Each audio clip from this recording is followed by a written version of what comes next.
ZEE5 ಇರುವಾಗ ನೀವು ನಿಮ್ಮ ನೆಚ್ಚಿನ ಶೋಗಳನ್ನ ಎಂದಿಗೂ ಮಿಸ್ ಮಾಡಿಕೊಳ್ಳುವುದಿಲ್ಲ. ಅದು ಸಂಪೂರ್ಣ ಉಚಿತವಾಗಿ. ನಂಗೆ ಗೊತ್ತಿತ್ತು ಇದೆಲ್ಲ ನೀವು ಮಾಡಿರೋ ಕೆಲಸ ಅಂತ. ಇನ್ಯಾರ್ದು ಹೆಸರಿಟ್ಕೊಂಡು ಈ ಮನೆಗೆ ನುಗ್ಗಿದ್ದಲ್ದೆ ಇಷ್ಟೆಲ್ಲ ಅನ್ಯಾಯ ಮಾಡಿ ನಿಮ್ಮ ಎದುರಿಗೆ ಬಂದವ್ರನ್ನೆಲ್ಲ ಒಬ್ಬೊಬ್ಬರನ್ನಾಗಿ ಹೊರಗಡೆ ಹಾಕಿ ಈಗ ನಮ್ಮ ಮನೆ ದೇವರು ಹೇಗೆ ಸರ್ని ಕಿಡ್ನಾಪ್ ಮಾಡ್ತಿದ್ದೀರಲ್ಲ, ಇದು ಸರಿಯಲ್ಲ ಪ್ರಾರ್ಥನಾ ಅವರೇ.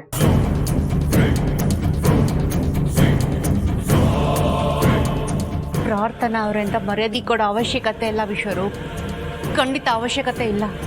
ಒಬ್ಳು ರಾಕ್ಷಸಿಗೂ ತಾನು ಹೆಣ್ಣು ಅನ್ನೋದು ತನ್ನೊಳಗಡೆ ಇರುತ್ತೆ. ಆದ್ರೆ ಇವಳಿಗೆ ಆ ಹೆಣ್ತನ ಅನ್ನೋದೇ ಇಲ್ಲ. ಮೃಗ ಇವಳು.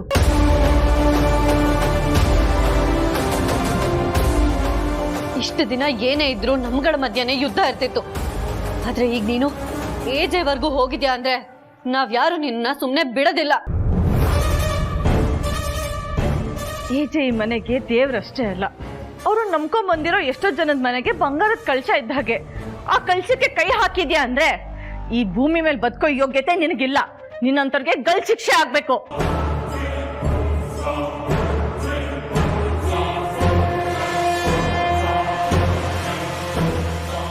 ಏನಂದೆ?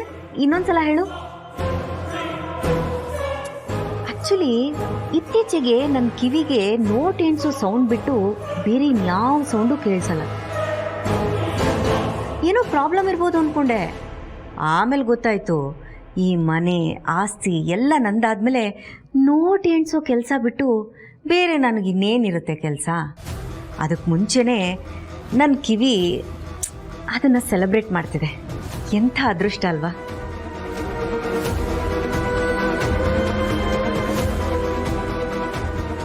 ಪ್ರಾರ್ಥನಾ, ನಿನಗೆ ಮರ್ಯಾದೆ ಕೊಡ್ಬೇಕು ಅನ್ನೋ ಅವಶ್ಯಕತೆ ನನಗಿಲ್ಲ. ದುರ್ಗಾ ಮೇಡಮ್ ಹೇಳಿದ್ ನಿಜ.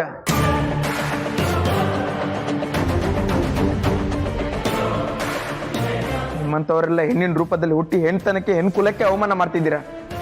ಇನ್ನು ನಾನು ಸುಮ್ಮನೆ ಇರಲ್ಲ. ನಾನು ಈವಾಗಲೇ ಪೊಲೀಸ್ ಸ್ಟೇಷನ್ಗೆ ಹೋಗಿ ಕಂಪ್ಲೇಂಟ್ ಕೊಡ್ತೀನಿ. ವಿಶ್ವರೂಪ್, ಯಾವ ಪೊಲೀಸ್ ಸ್ಟೇಷನ್ಗೆ ಹೋಗ್ತೀಯಾ? ಇಲ್ಲೇ ಹತ್ರದಲ್ಲಿದೆಯಲ್ಲ ಅದಕ್ಕೆ ಹೋಗ್ತೀಯಾ, ಇಲ್ಲ ಕಮಿಷನರ್ ಆಫೀಸ್ಗೆ ಹೋಗ್ತೀಯಾ? ಬೇಕಾದ್ರೆ ಹೇಳು, ನಾನೇ ಫೋನ್ ಡಯಲ್ ಮಾಡ್ಕೊಡ್ತೀನಿ. ನೀನು ನೋಡಪ್ಪ, ಮುಜುಗರ ಪಟ್ಕೋಬೇಡ. ನೀನು ಸ್ಟೇಷನ್ಗೆ ಹೋಗ್ತೀನಿ ಅಂದರೆ ಕ್ಯಾಬ್ ಬುಕ್ ಮಾಡಿಕೊಡ್ತೀನಿ.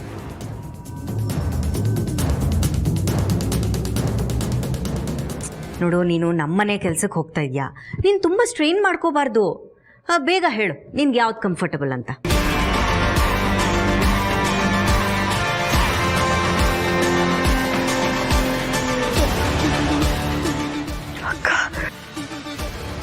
ಕೈಯಳು ಪೊಲೀಸ್ ಸ್ಟೇಷನ್ ಅಂತ ಹೇಳಿದ್ರು, ಏನು ಹೆದರ್ಕೊಂತಾನೆ ಇಲ್ಲ. ನಾಟಕ ಮಾಡ್ತಿದ್ದಾಳಕ್ಕ. ನಮ್ಮ ಮುಂದೆ ಹೆದರ್ಕೊಂಡೇ ಇಲ್ಲ ಅನ್ನೋ ಥರ ನಾಟಕ ಮಾಡ್ತಿದ್ದಾಳೆ. ಪ್ರಾರ್ಥನಾ, ಸ್ಮಾರ್ಟ್ ಆಗಿ ಬಿಹೇವ್ ಮಾಡಬೇಡ. ನಿನ್ನ ಮನಸ್ಸಲ್ಲಿರೋ ಭಯ ಕಣ್ಮುಂದೆ ಬಂದಿದೆ, ಅದನ್ನ ಮುಚ್ಚಿಡಕ್ಕೆ ಪ್ರಯತ್ನ ಪಡಬೇಡ. ನಿನ್ಗೊಳ್ಳೇದಲ್ಲ. ಅಬ್ಬಬ್ಬಬ್ಬಬ್ಬಬ್ಬ, ಎಲ್ಲರೂ ಏನು ಸಿಂಕಲ್ ಮಾತಾಡ್ತೀರಾ? ಏನು ಕತೆ? ಪೊಲೀಸ್ ಸ್ಟೇಷನ್ಗೆ ಹೋಗ್ತೀನಿ ಅಂದವರು ನೀವೇ. ಭಯ ಇದ್ದವಳು ಹೆದರ್ಕೊಂಡು ನಿಂತ್ಕೋತಾಳೆ, ಧೈರ್ಯ ಇದ್ದವಳು ಹೆದರ್ಸ್ ನಿಲ್ತಾಳೆ.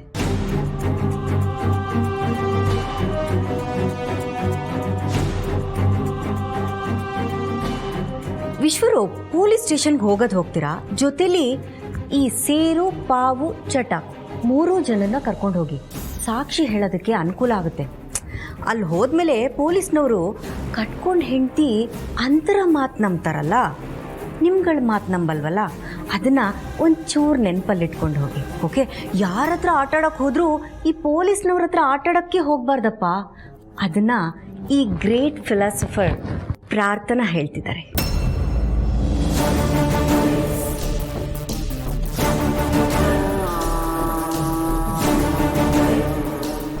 ಇನ್ಮೇಲೆ ಈ ಮನೆ ಆಸ್ತಿ ಎಲ್ಲ ನನ್ನ ಸ್ವತ್ತು. ಅಭಿನ್ಯಾವತ್ತು ಮನೆಗೆ ವಾಪಸ್ ಬರಲ್ಲ.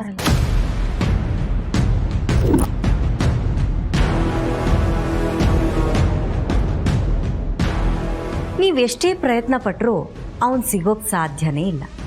ಯಾಕೆ ಹೇಳಿ? ನೀವೇ ಹೇಳ್ತಿದ್ರಲ್ಲ, ಅಭಿ ದೇವ್ರು ದೇವ್ರು ದೇವ್ರು ಅಂತ. ಈ ಜಗತ್ನಲ್ಲಿ ದೇವ್ರು ಹುಡ್ಕಿದ್ರೆ ಸಿಗ್ತಾನಾ? ಹಾಗೆ ಅಭಿನೂ ಸಿಗಲ್ಲ.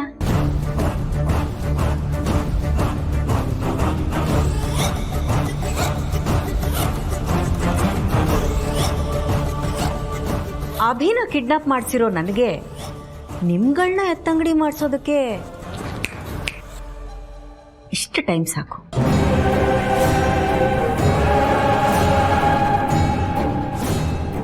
ನೀವುಗಳೇ ಅರ್ಥ ಮಾಡ್ಕೊಂಡು ಮನೆ ಬಿಟ್ಟು ಹೋದ್ರೆ ಓಕೆ,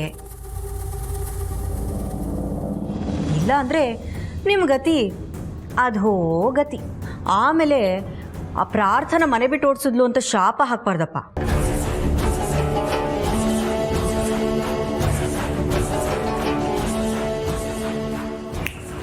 ಹಲೋ, ನೀನು ಈ ಮನೆ ಕೆಲಸದವನು, ಎಷ್ಟರಲ್ಲಿರಬೇಕೋ ಅಷ್ಟರಲ್ಲೇ ಇರಬೇಕು. ನೀನು ನನ್ನ ಮನೆ ಬಗ್ಗೆ ಮಾತಾಡ್ತೀಯ? ನೋಡ್ತಾ ಇರು, ನಿನಗೆ ಓಪನ್ ಚಾಲೆಂಜ್ ಮಾಡ್ತೀನಿ. ನಾಳೆನೇ ನೀನು ಈ ಮನೇಲಿರಲ್ಲ, ಛೂ ಮಂತ್ರ ಮಾಡಿ ಗಾಯಬ್ ಮಾಡಿಬಿಡ್ತೀನಿ.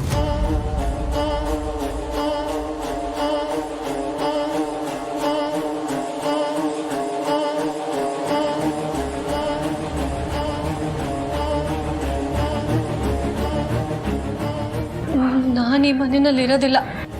ಏಜೆ ಇರಲ್ಲ ಅಂದ್ರೆ ನಾನು ಈ ಮನೇಲಿ ಇರಲ್ಲ. ಸರು ಏನ್ ಮಾತಾಡ್ತಿದ್ಯಾ? ಭಯ ಪಡ್ಬೇಡ, ಏಜೆ ಸಿಗ್ತಾರೆ.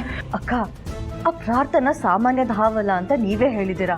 ಅವಳು ಏನು ಹೇಳ್ತಾಳೋ ಅದನ್ನ ಮಾಡೇ ಮಾಡ್ತಾಳೆ. ಇದು ಕಲಿಯುಗ. ಇಲ್ಲಿ ಸುಳ್ಳು, ಮೋಸ, ವಂಚನೆಗೆ ಬೆಲೆ ಜಾಸ್ತಿ. ಒಳ್ಳೆಯವರಾಗಿದ್ರೆ ಸೋತು ಸುಣ್ಣಾಗ್ಬೇಕೇ ಹೊರತು ನಿಂತು ಹೋರಾಡಕ್ಕಾಗಲ್ಲ. ಸರಿ ಮೇಡಮ್, ಒಪ್ಕೋತೀನಿ. ಆದರೆ ಇತಿಹಾಸನ ಒಂದ್ಸಲ ತಿರುಗಿಸಿ ನೋಡಿ, ಅದರಲ್ಲಿ ಕೊನೆವರೆಗೂ ಅನ್ಯಾಯನೇ ಮೆರೆದಾಡುತ್ತೆ, ಆದರೆ ಅಂತ್ಯದಲ್ಲಿ ನ್ಯಾಯನೇ ಗೆಲ್ಲುತ್ತಲ್ವಾ? ಅದನ್ನ ಮಾತ್ರ ಮರಿಬೇಡಿ. ಈ ವೇದಾಂತ ಎಲ್ಲ ಹೇಳೋದಕ್ಕೆ ಚೆನ್ನಾಗಿರುತ್ತೆ, ಕೇಳೋದಕ್ಕೂ ಚೆನ್ನಾಗಿರುತ್ತೆ. ಆದ್ರೆ ಆ ಜಾಗದಲ್ಲಿ ನಿಂತು ಅನುಭವಿಸೋರ್ಗೆ ಗೊತ್ತಾಗತ್ತೆ ಆ ನೋವೇನು ಅಂತ. ಹಾಗಂತ ಇಂಥ ಪಾಪಿ ಪ್ರಾರ್ಥನೆಗೆ ಹೆದರ್ಕೊಂಡು ನಾವಿರೋ ಮನೆ ಬಿಟ್ಟು ಹೋಗ್ಬೇಕಾ ಸರು? ಹೊರಗೆ ಹೋಗೋದಲ್ಲ ಅಕ್ಕ. ಈ ಮನೆಗೆ ಏನೇನು ನೋಡಿದ್ರು, ಎಷ್ಟೇ ಕಷ್ಟ ಬಂದ್ರು ನಮ್ಮ ಬೆನ್ನ ಹಿಂದೆ ಶಕ್ತಿಯಾಗಿ ಏಜೆ ನಿಂತಿದ್ರು. ಆದ್ರೆ ಇವತ್ತು ಅವರೇ ಮನೇಲಿಲ್ಲ, ಅವರನ್ನೇ ಕಾಣೆ ಆಗೋ ಹಾಗೆ ಮಾಡಿದ್ದಾಳೆ. ಇನ್ನು ನಾವೆಲ್ಲ ಯಾವ ಲೆಕ್ಕ ಅಕ್ಕ? ಹೌದಕ್ಕ, ಆ ಪ್ರಾರ್ಥನಾ ದೊಡ್ಡ ಕ್ರಿಮಿನಲ್ಲು. ಅವಳು ಹೇಳ್ದಾಗೆ ಅವಳೇನಾದ್ರೂ ನಮ್ಮನ್ನ ಕಿಡ್ನಾಪ್ ಮಾಡಿಬಿಟ್ರೆ ಆಮೇಲೆ ಈ ಇಡೀ ಮನೆ ಅವಳ ಕಾಲ್ ಕೆಳಗಡೆ ಇರುತ್ತಕ್ಕ. ಅಟ್ಲೀಸ್ಟ್ ನಾವು ಹೊರಗೆ ಹೋಗಿ ಏಜೆ ಎಲ್ಲಿದ್ದಾರೆ ಅಂತ ಹುಡ್ಕೋ ಪ್ರಯತ್ನನಾದ್ರೂ ಮಾಡ್ಬೋದಕ್ಕ. ಈ ಟೈಮಲ್ಲಿ ನಾವೆಲ್ಲರೂ ಒಗ್ಗಟ್ಟಾಗಿರೋದು ಮುಖ್ಯ ಲಕ್ಷ್ಮಿ. ಇಲ್ಲಾಂದ್ರೆ ಆ ಪ್ರಾರ್ಥನಾ ಏನ್ ಬಯಸ್ತಾಳೋ ಅದನ್ನ ನಾವೇ ಮಾಡ್ಕೊಟ್ಟಂಗಾಗತ್ತೆ. ನಿಜ ಮೇಡಮ್, ಇವಾಗ ಪ್ರಾರ್ಥನೆ ವೀಕ್ನೆಸ್ ಏನಪ್ಪ ಅಂತ ಹೇಳಿದ್ರೆ ನಮ್ಮ ಒಗ್ಗಟ್ಟು. ನಾವೆಲ್ಲ ಹೀಗೆ ಒಗ್ಗಟ್ಟಾಗಿದ್ರೆ ಅವಳಿಗೆ ಅವಳ ಬೇಳೆನ ಬೇಯಿಸೋಕ್ಕಾಗಲ್ಲ. ಸೊ ಬಾಸ್ ಸಿಗೋವರೆಗೂ ನಾನು ಈ ಮನೆಯಲ್ಲೇ ಇರ್ತೀನಿ, ಎಲ್ಲೂ ಕದಲಲ್ಲ. ನಾನು ಈ ಮನೆಯಲ್ಲಿದ್ದು ಅವಳ ಬಾಯಿಂದನೇ ಬಾಸ್ ಎಲ್ಲಿದ್ದಾರೆ ಅಂತ ಕಕ್ಕಿಸ್ತೀನಿ. ಒಂದು ನಿಮಿಷ ಮೇಡಮ್. ಹಲೋ, ಯಾರು? ಏನು ಮಾತಾಡ್ತಿದ್ದೀರಾ?